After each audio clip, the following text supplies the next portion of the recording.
चला तर मंडळी, वाळवण रेसिपीमध्ये आज बनवतोय उपवासामध्ये खाल्ले जाणारे बटाट्याचे चिप्स। हे चिप्स तुम्ही बघू शकता अतिशय पांढरे शुभ्र झालेले आहेत आणि चवीला देखील खूप टेस्टी होतात। यामध्ये आपण तुरटी वगैरे काहीही न घालता तयार केले, तुम्ही बघू शकता। त्यासाठी इथं मी 6 किलो इंदोरी बटाटा घेतलेला आहे। बटाटा घेत असताना ओळखीच्या भाजीवाल्याकडूनच बटाटा घ्यायचा, म्हणजे ते आपल्याला व्यवस्थित बटाटे देतात। त्यानंतर बटाट्याची साल काढली की लगेच ते पाण्यामध्ये ठेवायचे। ताटामध्ये थोडंसं पाणी घेतलं आणि त्यामध्येच हे चिप्स किसून घ्यायचे।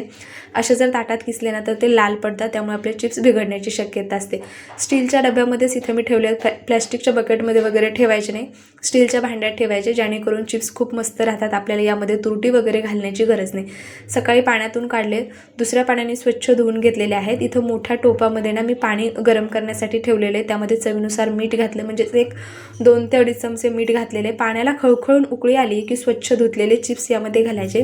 आता यावरती आपल्याला झाकण ठेवायचे, गॅस हा मोठा करून एक 7 ते 8 मिनिटांसाठी हे चिप्स शिजवून घ्यायचे। ओव्हरकुक करायचे नाही, ओव्हरकुक केले ना मग ते चिप्स तेलामध्ये टाकले की खूप पटकन लाल होण्याची शक्यता असते। त्यानंतर एखाद्या स्वच्छ कपड्यावर ना हे चिप्स असे पसरून घ्यायचे। दिवसभर घरामध्ये सुकवले आणि 2 दिवस कडकडीत उन्हामध्ये सुकवून आहे ना, त्यानंतर हवाबंद डब्यामध्ये अगदी वर्ष ते 2 वर्ष तुम्ही हे ठेवून खाऊ शकता। रेसिपी कशी वाटली ना ते कमेंट करून जरूर सांगा। Bye bye.